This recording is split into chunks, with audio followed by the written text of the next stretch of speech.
গল্পের রংমশালে আমি কমলিকা। আজ আপনাদের শোনাব রাজকাহিনীর শেষ গল্প, সংগ্রাম সিংহ।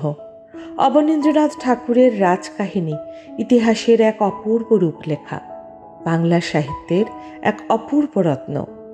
তাহলে শুরু করা যাক আজকের গল্প, সংগ্রাম সিংহ।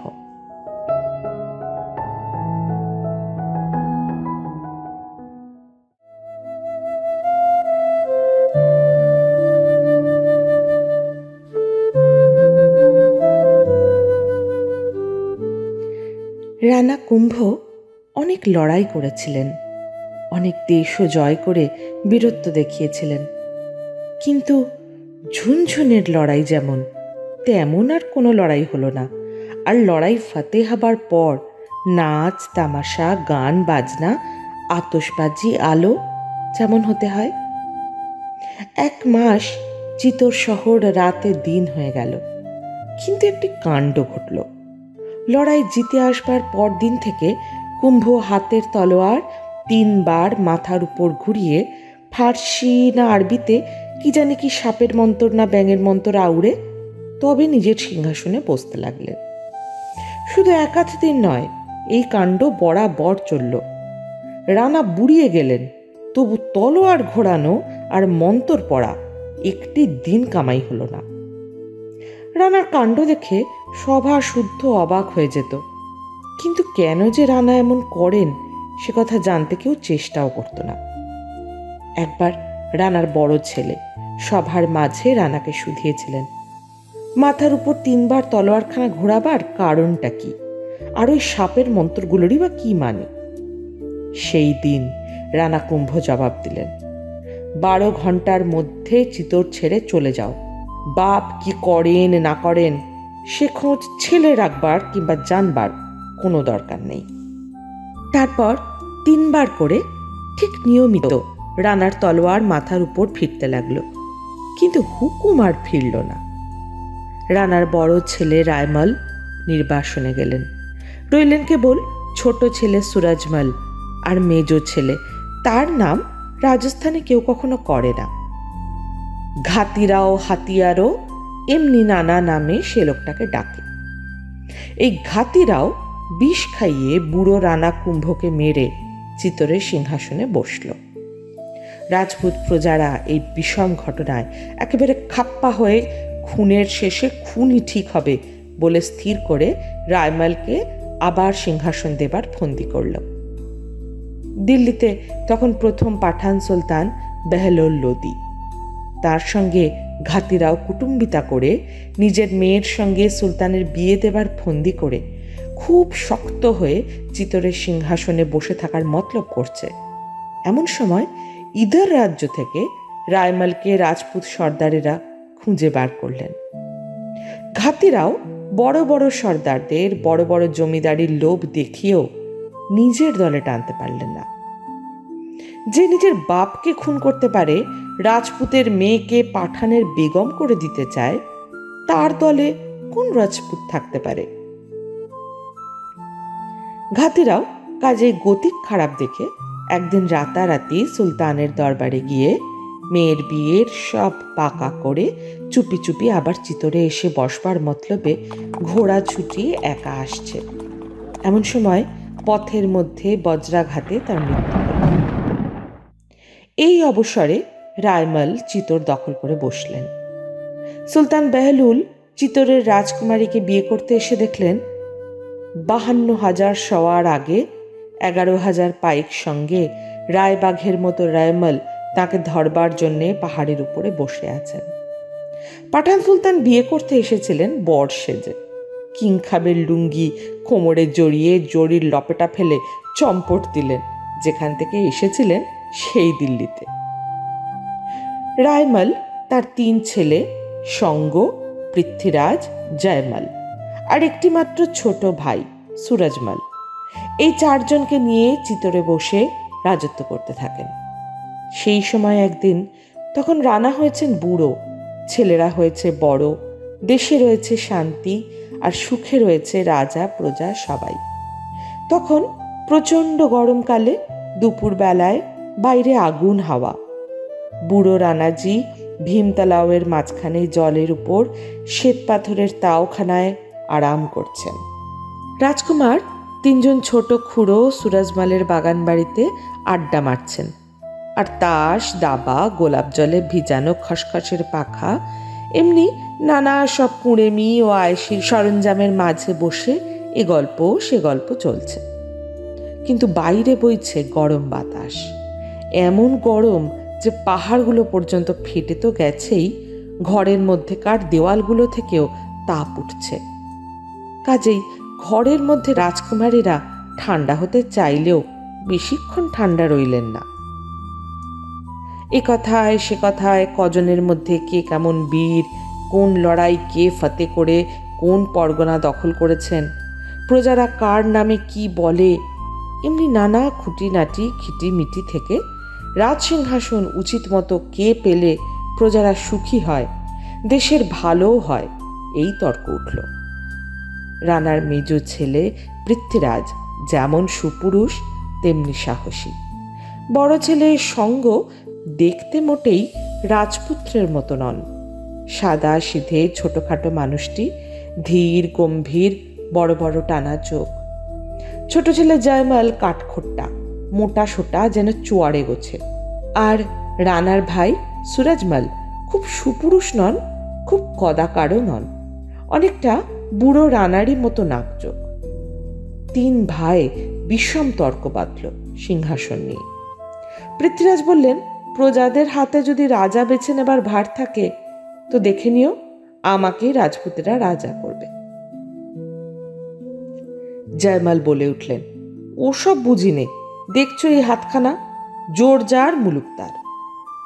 সঙ্গ তিনি সবার বড়, একটুখানি হেসে বললেন, ভবানী মাতা যাকে সিংহাসন দেবার দিয়ে বসে আছেন, বিশ্বাস না হয় চলো চারণী দেবীর মন্দিরে গুনিয়ে দেখি কার অদৃষ্টে সিংহাসন লেখা রয়েছে। সুরজমাল তিনজনকে ধমকে বললেন, আহ, এসব কি কথা হচ্ছে? দাদা শুনলে রক্ষে থাকবে না, হয়তো তোমাদের সঙ্গে আমাকেও দেশ ছাড়া করবেন। সিংহাসন নিয়ে নাড়াচাড়া কেন বাপু? এ কি শতরঞ্জ না দাবা খেলা পেলে যে এখনই রাজা উজুরি মারছ? নাও একটু গোলাপ জল মাথায় দাও, ঠান্ডা হও, থাক ওসব কথা।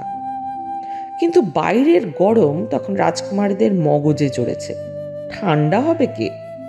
সবাই উঠে বললেন, চলো খুড়ো, থাক এখন ঠান্ডা হওয়া, চারণীর কাছে গনিয়ে আজ ঠিক করব সিংহাসনটি কার পাওনা। বুদ্ধিমান সুরজমাল দেখেন বিপদ। গেলে রাগেন দাদা, না গেলে রাগেন দাদার তিন পুত্তুর, তার মধ্যে একজন গুন্ডা আর একজন বেজায় সাহসী। কাজেই সুরজমাল চললেন বলতে বলতে, শেষে দেখছি রাজত্বটা আমারই হবে। তোমরা তিন ভাই হয় দেশ ছাড়া হবে কালী দাদার হুকুমে, নয়তো দুদিন পরে নিজেদের মধ্যে কাটাকাটি করে মরবে, বাকি থাকবো আমি রাজ্যের ভোগ ভুগতে। পৃথ্বীরাজ বলে উঠলেন, সেই জন্য তোমাকেও সঙ্গে নিচ্ছি, তোমারও কপালে কি আছে দেখা চাই তো। সুরজমাল নিজের আর তিন ভাইয়ের কপালে এক একবার টোকা মেরে বললেন, গুণে দেখার প্রয়োজন নেই, আওয়াজেই বুঝছি সব ফোঁপড়া। উদয়পুর থেকে 5 ক্রোশ হবে নাহারামুংরা। সেইখানেই এক পাহাড়, তাকে বলে ব্যাঘ্র মেরু। তারই উপরে থাকেন চারণী দেবী মন্দিরের সিদ্ধিকরী যোগিনী। পাহাড়ের অন্ধকার গুহার মধ্যে দেবীর দেউল। রাজপুত্রেরা দুরন্ত গরমে ঘোড়া ছুটিয়ে যখন মন্দিরে উপস্থিত হলেন, তখন সন্ধ্যা পূজার জোগাড় করতে সিদ্ধিকরী বাইরে গেছেন। মন্দির খালি। তারই মধ্যে অন্ধকারে কালো পাথরের চারণী দেবীর ফটিকের 3টে চোখ মাত্র দেখা যাচ্ছে।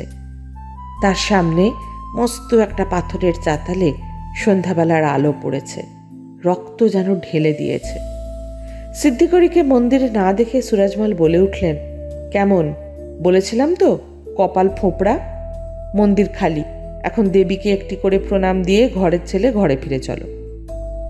পৃথ্বীরাজ ঘাড় নেড়ে বললেন, না, তা হবে না, এখানে বসতে হবে, আরতির পর হাত গুনিয়ে তবে ছুটি। একদিকে একটা বাঘের ছাল পাতা ছিল, আর একদিকে সিদ্ধিকরীর খাটিয়া, তার উপরে ছেঁড়া কাঁথা। পৃথ্বীরাজ তাড়াতাড়ি গিয়ে খাটিয়াতে বসলেন। দেখা দেখি জয়মলও উঁচুতে খাটিয়ায় বসল। বাঁশের খাটিয়া, একবার মচাত করে শব্দ করেই চুপ করল। সঙ্গ গিয়ে বসলেন বাঘছালের উপর মাটিতে, আর সুরজমাল বসলেন একটা হাঁটু বাঘছালে রেখে একেবারে আগুনের মতো তপ্ত পাথরের মেঝে। ভর সন্ধ্যায় গুহার মধ্যে অন্ধকার বেশ একটু ঘনিয়ে এসেছে। সেই সময় প্রদীপ হাতে সিদ্ধিকড়ি গুহাতে ঢুকেই দেখেন 4 মূর্তি। সঙ্গ উঠে সিদ্ধিকড়িকে নমস্কার করে বসলেন। সুরজমালকে আর উঠতে হলো না, তিনি যে মাটিতে বসেছিলেন সেই মাটিতেই সাষ্টাঙ্গ হয়ে প্রণাম করলেন। পৃথ্বীরাজ খাটিয়া ছেড়ে দাঁড়িয়ে দাঁড়িয়ে ঘাটটা নোয়ালেন। হাত দুটো কপালের দিকে উঠেই আবার নেমে গেল। আর জয়মলটা উঠল না, নমস্কারও দিলে না, বসে বসেই বললে, মাতাজি গণনা করে বলুন তো আমাদের মধ্যে কার কপালে চিতরের সিংহাসনটা রয়েছে? সিদ্ধিকড়ি কোনো উত্তর না দিয়ে কেবল নিজের কপালে হাত বোলাতে লাগলেন আর গেরুয়া কাপড়ের খুঁটে মুখ মুছতে থাকলেন। দেখে পৃথ্বীরাজ বলে উঠলেন, ভাবেন কি, বড় জরুরি কথা, বেশ করে ভেবে চিন্তে গণনা করে উত্তর দেবেন। সঙ্গ বললেন, আগে চারণীর পুজোটা ওকে সেরে নিতে দাও, পরে ওসব করো। সেই ভালো বলে সিদ্ধিকড়ি পুজোয় বসলেন। তারপর চারণীর সামনে একবার পিদিম নেড়ে ঘণ্টাটা বাজিয়ে গোটাকতক প্রসাদী গাঁদা ফুল 4 পুত্রের মাথায় পাগড়িতে গুঁজে দিয়ে বললেন, রাজকুমারেরা একটা ইতিহাস বলি শোনো। পূর্বকালে উজ্জয়িনী নগরে একদিন মহারাজা বিক্রমাদিত্য রাজসভা ছেড়ে অন্দরে গিয়ে জলযোগ করতে বসলেন। এমন সময় লক্ষ্মী সরস্বতী বিবাদ করতে করতে সেখানে উপস্থিত। মহারাজ তাড়াতাড়ি আসন ছেড়ে উঠে বললেন, দেবী আপনাদের কি প্রয়োজনে আগমন, দাসকে বলুন। দুইজনেই রাজাকে আশীর্বাদ করে বললেন, বৎস বিক্রমাদিত্য, তুমি তো রাজা, বিচার করো দেখি আমাদের দুজনের মধ্যে কে বড়। বিনা হস্তে সরস্বতী ঝঙ্কার দিয়ে বললেন, আমি বড় না ও বড়? লক্ষ্মী বিনা পানির ঝঙ্কারের উপর অলঙ্কার দিয়ে বললেন, এই এই আমি না ওই ওটা, কে বড়? রাজা দেখেন বড় গোলযোগ, একে বড় করলে উনি চটেন, একে খাটো করলে তিনি চটেন। রাজা দুজনের মধ্যে দাঁড়িয়ে মাথা চুলকাচ্ছেন দেখে বিক্রমাদিত্যের ছোট রানী বলে উঠলেন, ঠাকুরুনরা রাজাকে কিছু খেয়ে নিতে দিন, সারা দিন বিচার করে ওর এখন মাথার ঠিক নেই, সুবিচার করেন কেমন করে? আজকে রাতটা ওকে ভেবে ঠিক করতে দিন, কাল রাজসভায় ঠিক বিচার হয়ে যাবে। রাজা বললেন, এই পরামর্শ মন্দ নয়, কঠিন সমস্যা, একটু সময় পেলে ভালো হয়। দেবীরা তথাস্তু বলে বিদায় হলেন।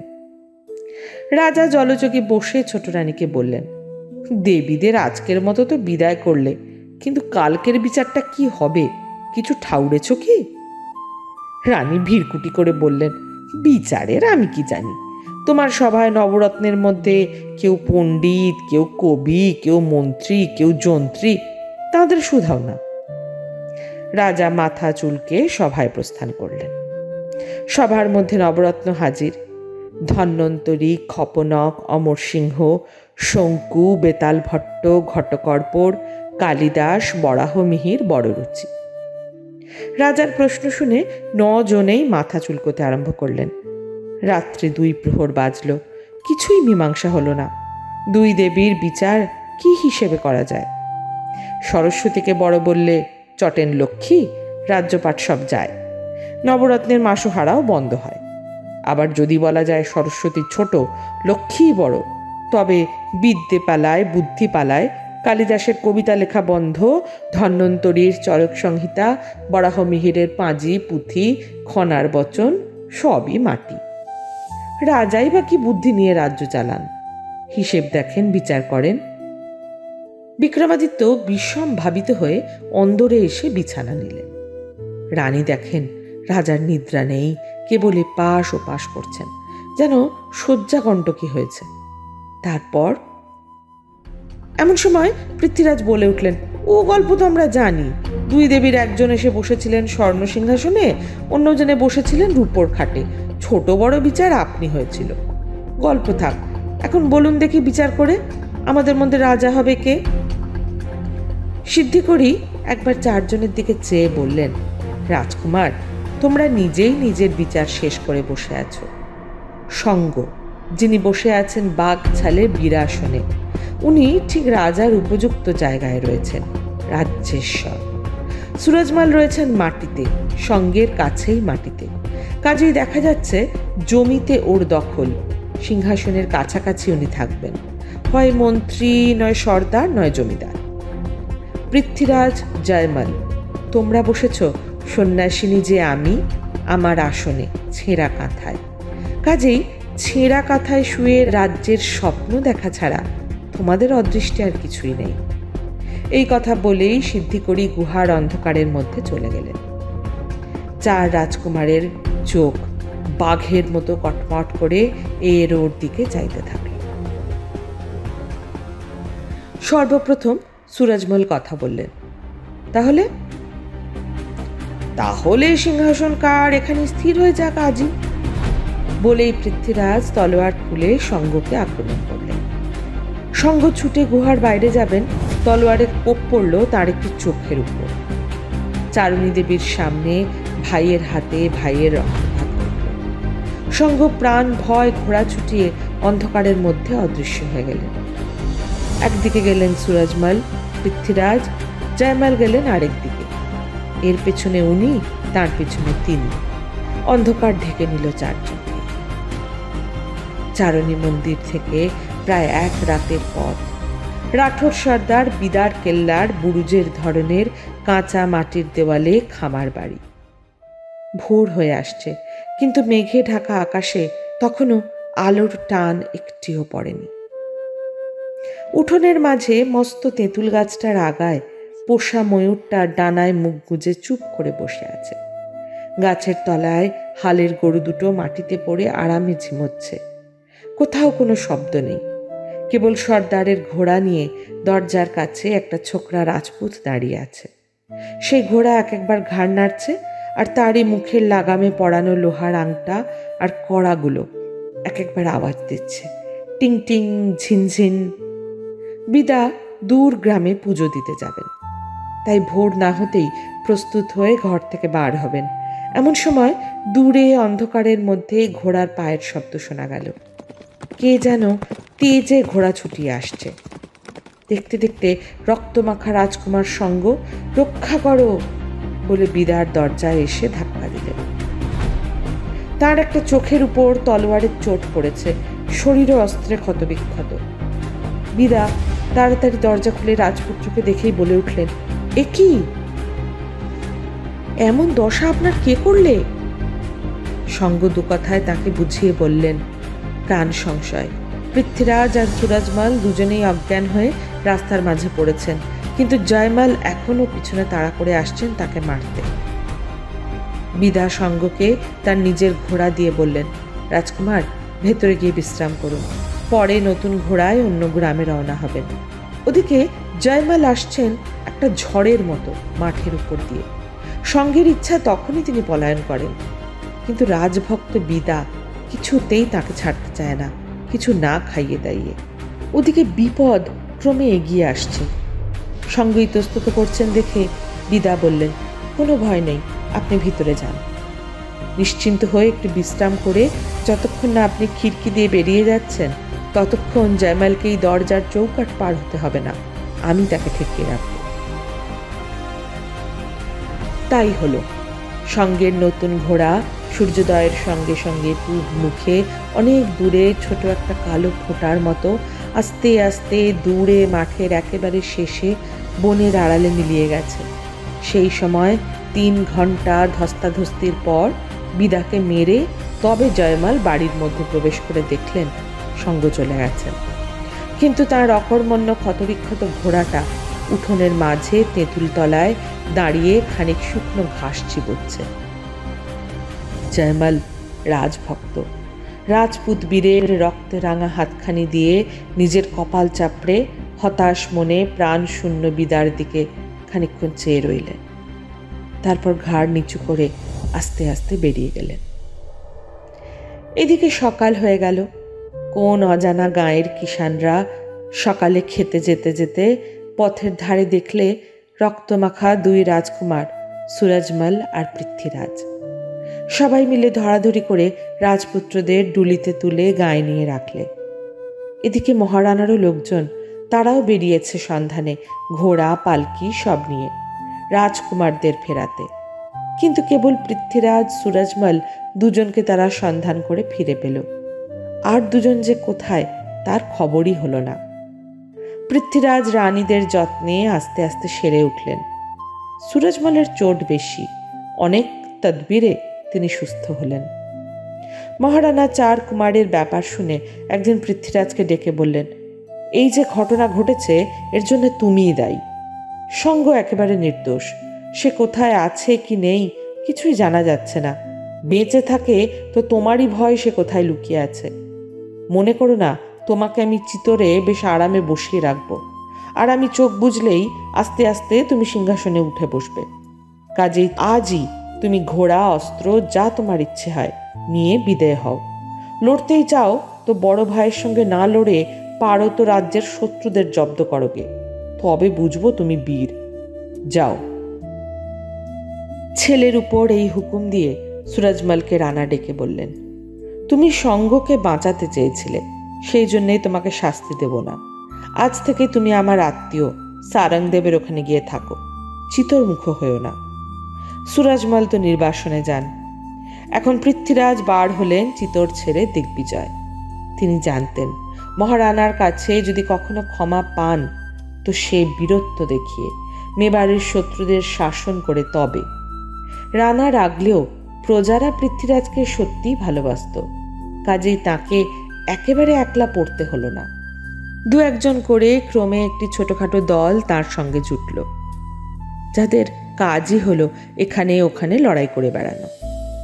এমনি এদেশে সেদেশে দল নিয়ে ঘুরে ঘুরে বেড়াতে পৃথ্বীরাজের যা কিছু টাকা কড়ি সম্বল ছিল গেল ফুরিয়ে। শেষে এমন দিন এলো যে দিনের খোরাক তাও জোটানো ভার। এখন একটা ছোটখাটো রাজ্য জয় করে না বসতে পারলে আর উপায় নেই। এই অবস্থায় পৃথ্বীরাজ একদিন নিজের হাতের একটা মানিকের আংটি গদাওয়াড়ের উঝা নামে এক জহুরির কাছে বাঁধা দিয়ে কিছু টাকা আনতে পাঠালেন। এই উঝাই একদিন ওই আংটিটা পৃথ্বীরাজকে অনেক টাকায় বেচেছিল।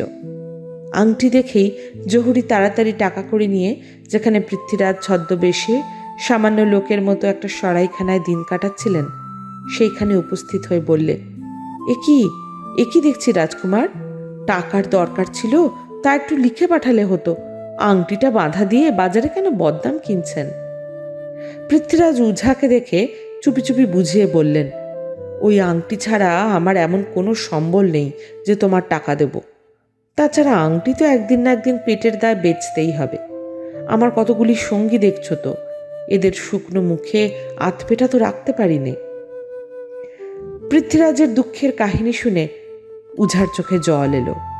সে 2 হাত জড়ো করে বললে, কুমার, এই নিন টাকা, আমি আংটি চাইনে। আমি আপনার প্রজা, মহারানার নুন চিরকাল খাচ্ছি। পৃথ্বীরাজ উঝাকে নিজের বুকে টেনে নিয়ে বললেন, ভাই, আজ যেন তুমি আমার প্রাণ বাঁচালে, কিন্তু এর পরে কি হবে? উঝা পৃথ্বীরাজকে চুপি চুপি বললে, দেখুন, মিনা সর্দারের কাছ থেকে ছিনিয়ে নিয়ে এই দেশটা আপনি দখল করে বসুন। রাজ্যের একটা শত্রুও নাশ হবে, আপনারও মান বাড়বে। পৃথ্বীরাজ ছদ্মবেশে সেই দিনই গিয়ে মিনা সর্দারের কাজে দলবল নিয়ে ভর্তি হলেন। রাজস্থানের মিনারা জঙ্গলি দুর্দান্ত জাত, লুটপাট করাই তাদের কাজ। এদেরই রাজা মিনারায় নাম নিয়ে সমস্ত গদাওয়ার শাসন করছে। মহারানাকেও সে তুচ্ছ করে। নদালা বলে একটা গ্রামে তার আড্ডা। পৃথ্বীরাজ তার 5টি সঙ্গী যশ, সিন্ধিয়া, সঙ্গম দেবী, অভয় আর জহ্নুকে নিয়ে এই দুর্দান্ত মিনাকে জব্দ করার মতলব করলেন। আহরিয়া পরবে রাজস্থানের একটা মস্ত আনন্দের দিন। সেই দিন চাকর মনিব সব এক হয়ে শিকার, বনভোজন এমন নানা আমোদে দিন রাত মত্ত থাকে। সে আনন্দের দিনে মিনা রায় বড় বড় মিনাকে নিয়ে বনের মধ্যে যখন তাড়ি খেয়ে আনন্দ করছে, সেই সময় নিজের দল বল সমেত পৃথ্বীরাজ তাকে আক্রমণ করে তাদের ঘর দুয়ার জ্বালিয়ে ছাড়খাড় করে দিলেন। রাজা কাটা পড়ল। মিনারা যারা বাকি রইল বনে জঙ্গলে পালিয়ে প্রাণ রক্ষা করলে। উঝাকে পৃথ্বীরাজ গদাওয়ারের শাসনকর্তা করে নিজের ধার সুধে আবার দিগ্বিজয় বার হলেন, রীতিমতো ফৌজ আর রসদ সঙ্গে। এদিকে জয়মাল, তিনি ঘুরতে ঘুরতে বেদনোরে গিয়ে হাজির। সে সময় বেদনোরে টোডার রাজা রায় সুরতান সিং পাঠানদের উৎপাতে রাজ্য সম্পদ সব হারিয়ে নিজের একমাত্র কন্যা পরমা সুন্দরী তারাবাইকে নিয়ে মহারানার আশ্রয়ে বাস করছিলেন। তারাবাই যেমন সুন্দরী তেমনি বুদ্ধিমতী, গুণবতী, তেজস্বিনী। কত রাজপুত্র তাকে বিয়ে করতে চায়, কিন্তু তার প্রতিজ্ঞা পাঠানদের হাত থেকে যে বাপের সিংহাসন উদ্ধার করবে তাকেই বিয়ে করবেন। জয়মাল বেদনোরে সেই খবর শুনলেন। একদিন তারাবাইকেও দেখলেন। ঘোড়ায় চড়ে ধনুর্বাণ হাতে শিকারে চলেছেন যেন দেবী দুর্গা। জয়মাল টোডা রাজ্য উদ্ধার করে দেবেন বলে প্রতিজ্ঞাপত্র লিখে সুরতানের কাছে ঘটক পাঠালেন। সুরতান সিং জয়মালকে খুব খাতির করে নিজের বাড়িতে স্থান দিলেন। কিন্তু দিনের পর দিন যায়, মাসের পর মাস, জয়মাল পাঠানদের সঙ্গে লড়তে যাবার নামও করেন না। উল্টে বরং হঠাৎ রাতারাতি সুরতানকে মেরে তারাবাইকে বন্দি করে নিয়ে পালাবার মতলবে রইলেন। শেষে অন্ধকার রাতে একদিন জয়মাল হাতিয়ার হাতে চুপি চুপি সুরতানের অন্দরমহলের দিকে অগ্রসর হলেন, ভূতের মতো মুখে কালি ঝুলি মেখে। বেশি দূর যেতে হলো না, অন্দরের দরজাতেই ধরা পড়ে গেলেন। কিন্তু জয়মাল দুর্দান্ত গুন্ডা, তাকে ধরে রাখা প্রহরীদের সাধ্য হলো না। তিনি তলোয়ার খুলে তারাবাইকে তার শয়ন ঘর থেকে একেবারে হাতে ধরে টেনে বাইরে আনবার চেষ্টা করলেন। তারাবাই সামান্য মেয়ে তো ছিলেন না। এক ঝাপটায় জয়মালকে 10 হাত দূরে ফেলে দিয়ে একেবারে বাঘিনীর মতো তার উপর ঝাঁপিয়ে পড়ে একটি ছুরির ঘায়ে তার সব আস্পর্ধা শেষ করে দিলেন। সুরতান সিং ছুটে এসে জয়মালের মাথাটা সঙ্গে সঙ্গে কাঁধ থেকে ভুঁয়ে নামিয়ে মিথ্যাবাদীর শাস্তি দিলেন রীতিমতো। জয়মাল মহারানার ছেলে, আর সুরতান রাজা হলেও এখন মহারানার আশ্রিত। কাজেই চিতোরে যখন এই খবর পৌঁছল তখন সবাই ভাবল এইবার সুরতান গেলেন। কিন্তু মহারানা সমস্ত ব্যাপার শুনে দূতদের বললেন, জয়মাল শুধু যে আশ্রিত রাজার অপমান করেছে তা নয়, সে মিথ্যাবাদী, চোর, নির্বোধ, গোয়ার। কোন বাপ তার নিজের কন্যার অপমান সইতে পারে? সুরতান তার উপযুক্ত শাস্তি দিয়েছেন।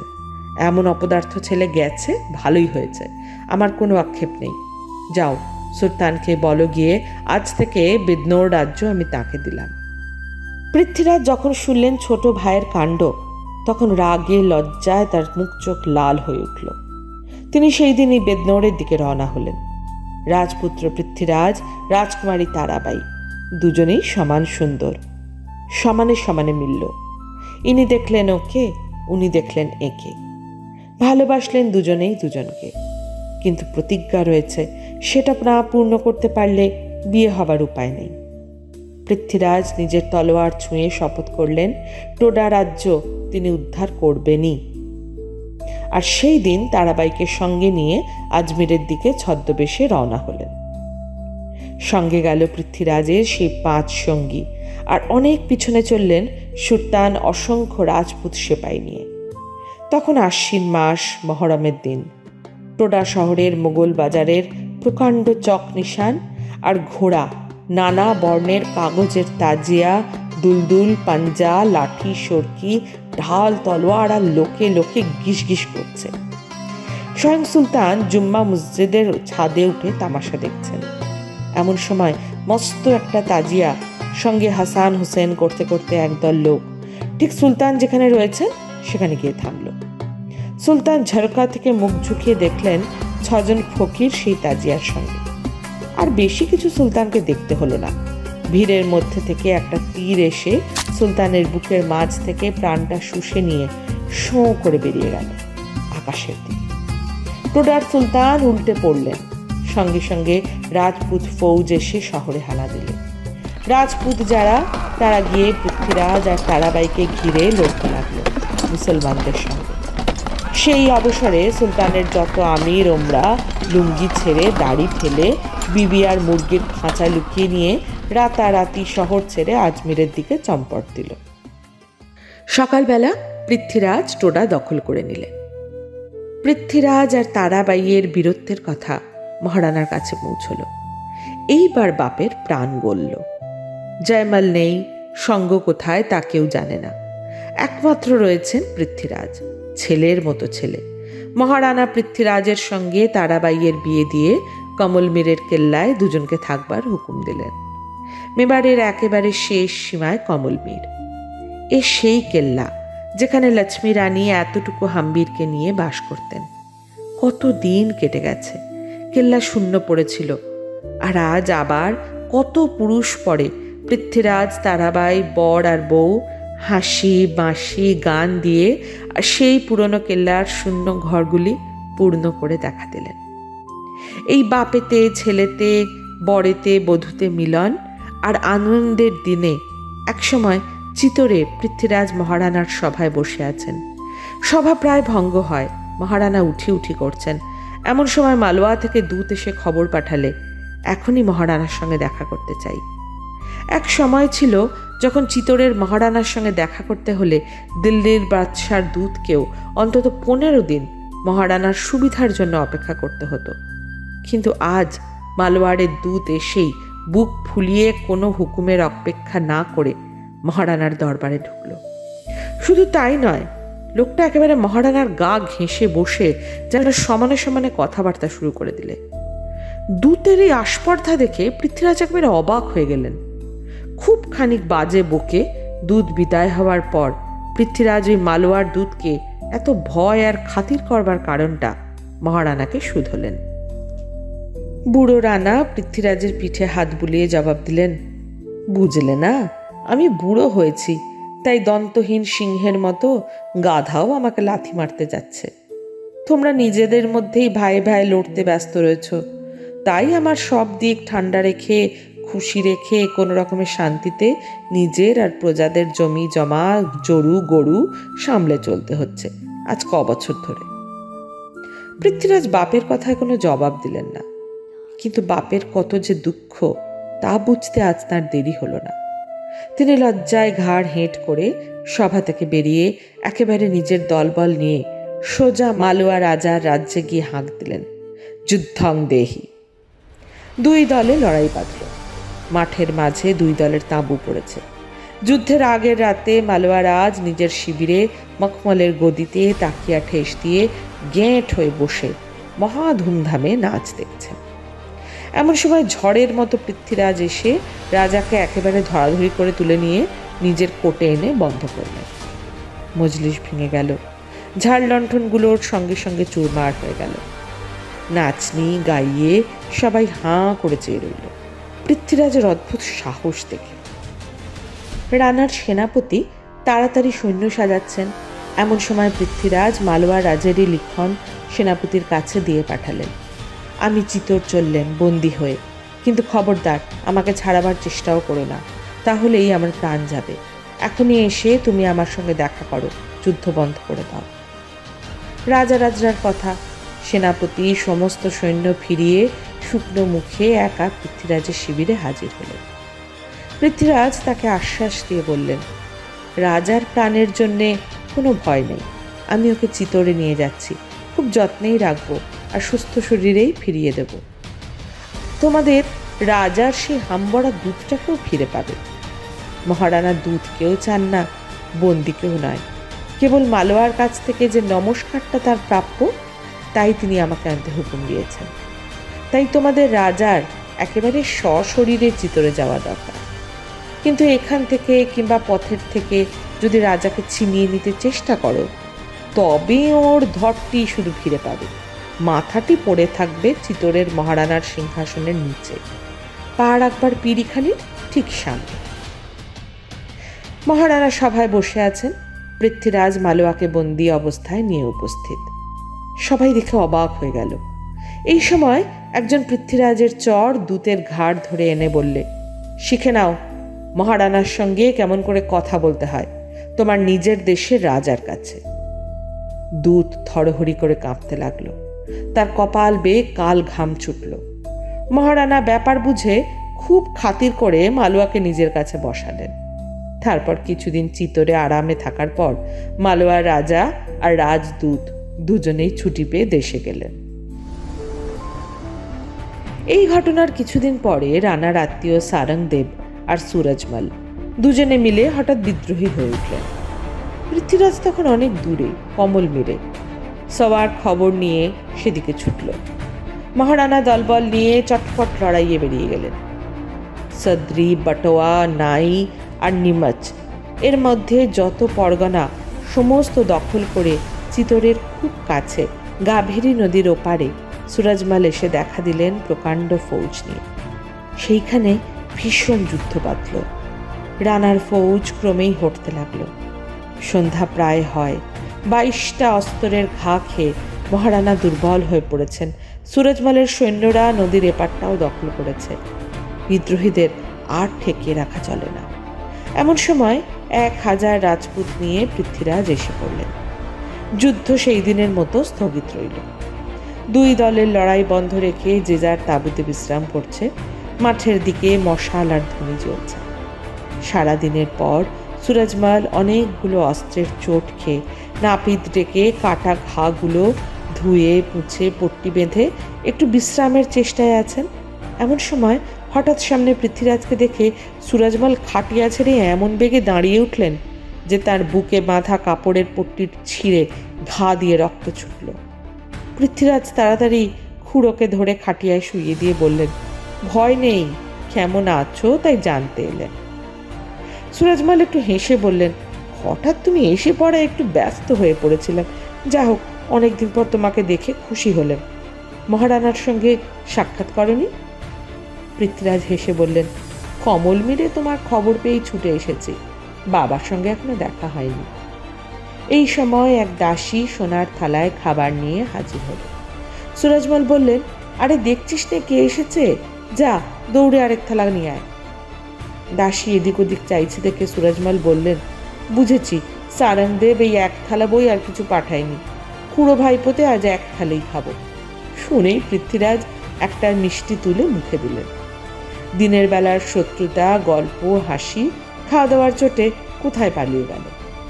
বিদায়ের সময় পৃথ্বীরাজ খুড়োকে বললেন, আমাদের পুরনো ঝগড়াটা তাহলে আজ তোলা থাক, কাল সকালেই শেষ করা যাবে, কি বলো? সুরজমল হেসে বললেন, বেশ, আজকের মতো একটু ঘুমিয়ে নেওয়া যাক, কিন্তু কাল খুব সকালেই আমি তৈরি থাকবো যেন। তারপর দিনের লড়াইয়ে বিদ্রোহীদের পৃথ্বীরাজ হারিয়ে দিলেন। সুরজমল সারঙ্গদেবকে নিয়ে পালিয়ে চললেন। পৃথ্বীরাজও তাদের পিছনে তাড়িয়ে চললেন, একটার পর একটা পরগনা বিদ্রোহীদের হাত থেকে আবার জয় করতে করতে। শেষে সুরজমলের একটু দাঁড়াবারও স্থান রইল না। সারঙ্গদেবের রাজ্যটা পর্যন্ত পৃথ্বীরাজ দখল করে নিলেন।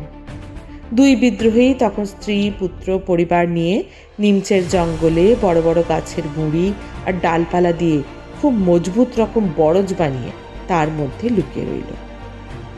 একদিন সুরজমল নিশ্চিন্ত মনে বনে গল্পগুজব করছেন। দুপুরবেলায় বাইরে বনের মধ্যেটা শুনশান। কোনখানে ঘন পাতার আড়ালে বসে দুটো নীল পায়রা কেবলই বকম বকম করছে। এমন সময় বাঘ যেমন চুপিসারে এসে হঠাৎ শিকারের ঘাড়ে ঝাঁপিয়ে পড়ে, তেমনি পৃথ্বীরাজ ঘরের বেড়া ডিঙিয়ে একেবারে সুরজমলকে চেপে ধরলেন। দুজনে ধস্তাধস্তি চলল। পৃথ্বীরাজ খুড়োকে কাবু করেছেন।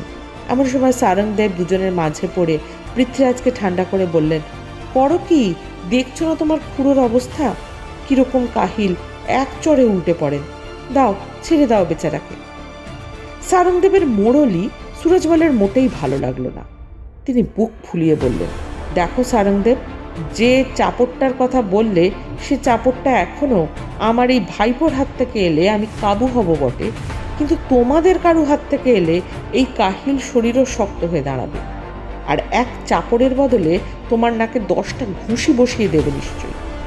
সরে দাঁড়াও, লড়তে হয় আমরা খুড়ো ভাইপোতে লড়ব, মিটমাট করতে হয় তো আমরাই করব, বুঝেছ? সুরজমলের তেজ দেখে পৃথ্বীরাজ অবাক হলেন।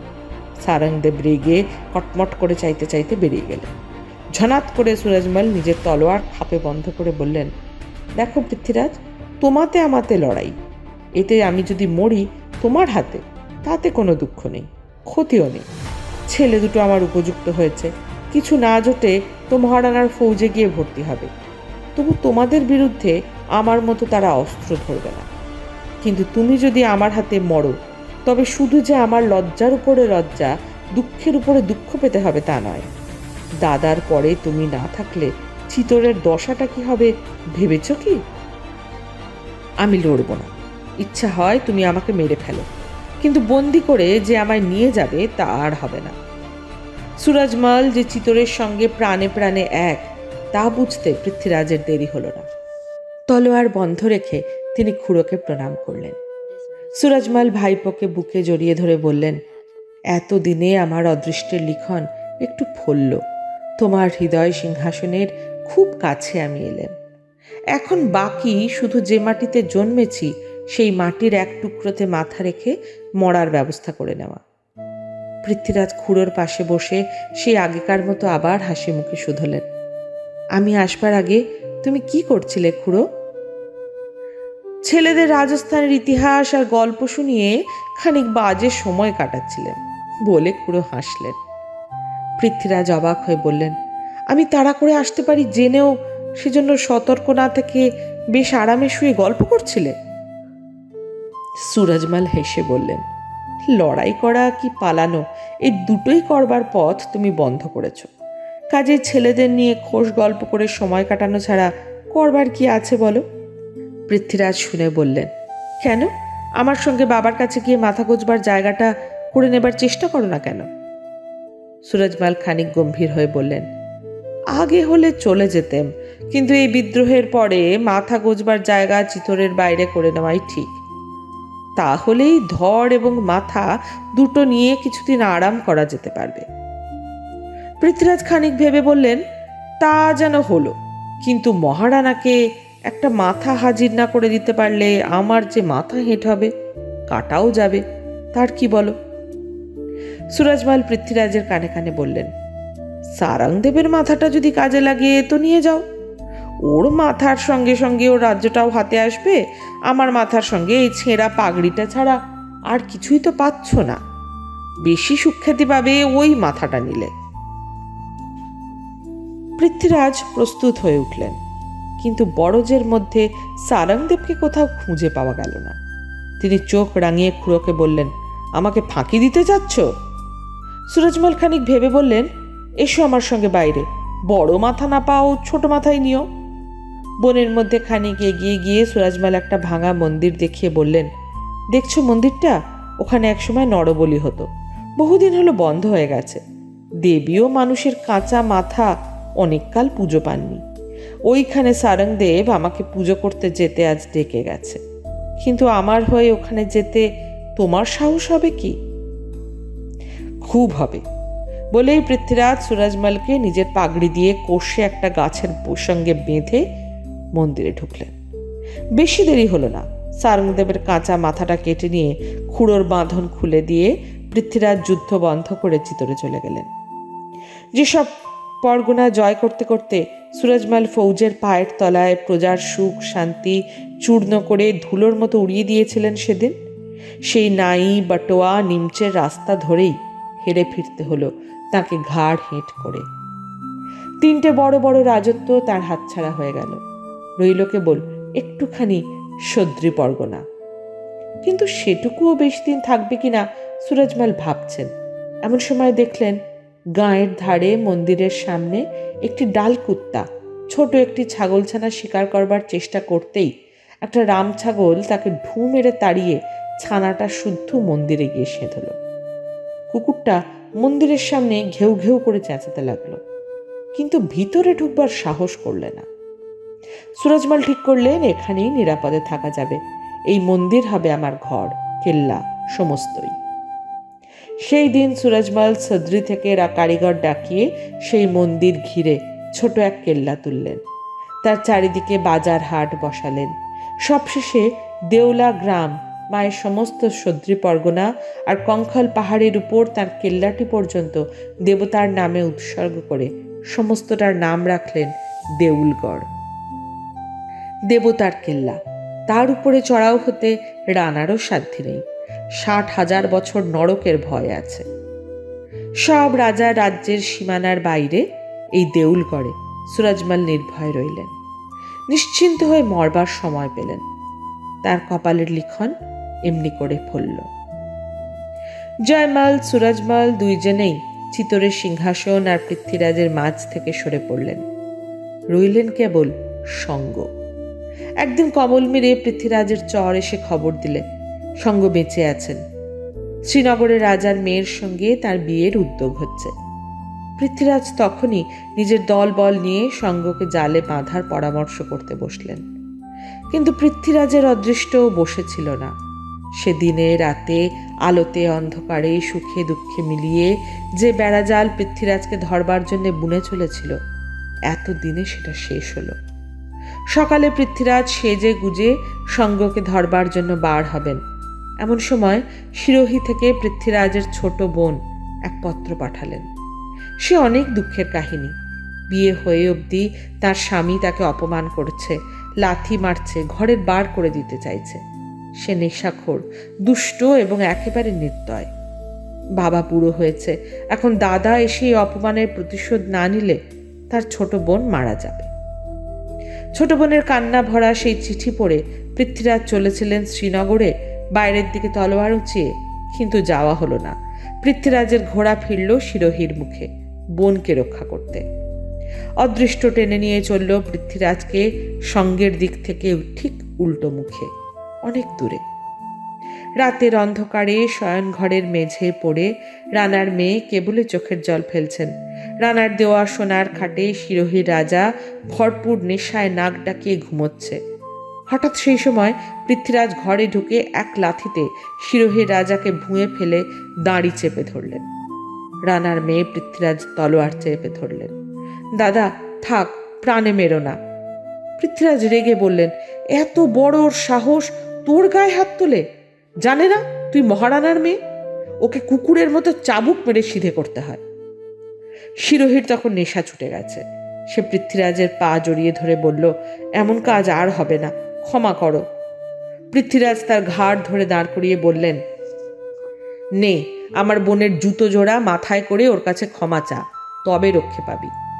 এ কথা আগে বললেই হতো। বলে তাড়াতাড়ি জুতো জোড়া তুলে নেয় দেখে রানী বললেন, থাক থাক, এবার এই পর্যন্ত। যাও, এখন দাদাকে জল টল খাইয়ে ঠান্ডা করোগে, আমায় একটু ঘুমোতে দাও। রানার জামাই খুব খাতির করে পৃথ্বীরাজকে বাইরে নিয়ে বসিয়ে সোনার রেকাবিতে শিরোহীর খাসা নাড়ু গুটিগত আর জল খেতে দিলেন। শিরোহীর খাসা নাড়ু, অমন নাড়ু কোথাও হয় না। পৃথ্বীরাজ তাই গোটা 4-5 মুখে ফেলে এক ঘটি জল খেয়ে ঘোড়া হাঁকিয়ে কমল মিরে আপনার দলবলের সঙ্গে মিলতে চললেন। কমল মিরে আর তার পৌঁছতে হলো না। শিরোহীর মতিচুর আর হিরে চুর সেঁকো বিষ মেখে তার ভগ্নিপতি খেতে দিয়েছিল জুতো তোলার শোধ নিতে। তখন রাত কেটে সকাল হচ্ছে। দূর থেকে কমলমীর অস্পষ্ট দেখা যাচ্ছে। সেই সময় পৃথ্বীরাজ ঘোড়া থেকে ঘুরে পড়লেন রাস্তার ধুলোয়। কমলমীর, যেখানে তার তারা রানী একা রয়েছেন, সেই দিকে চেয়ে তার প্রাণ হঠাৎ বেরিয়ে গেল। দূরে দূরে, কত দূরে, সকালের আগুন বরণ আলোর মাঝে নীল আকাশের শুকতারার অস্তপথ ধরে।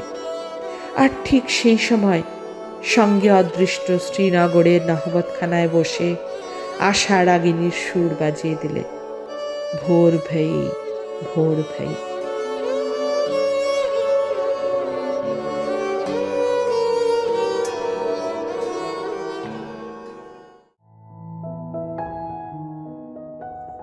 আজ এই পর্যন্ত। আজকের গল্পের সঙ্গেই শেষ হলো রাজকাহিনী সিরিজ। কেমন লাগলো আপনাদের জানাতে ভুলবেন না। ভালো লাগলে একটা লাইক করে আর চ্যানেল সাবস্ক্রাইব করে পাশে থাকবেন। পরের পর্বে নতুন কোনো গল্প নিয়ে খুব তাড়াতাড়ি ফিরে আসব। ভালো থাকবেন।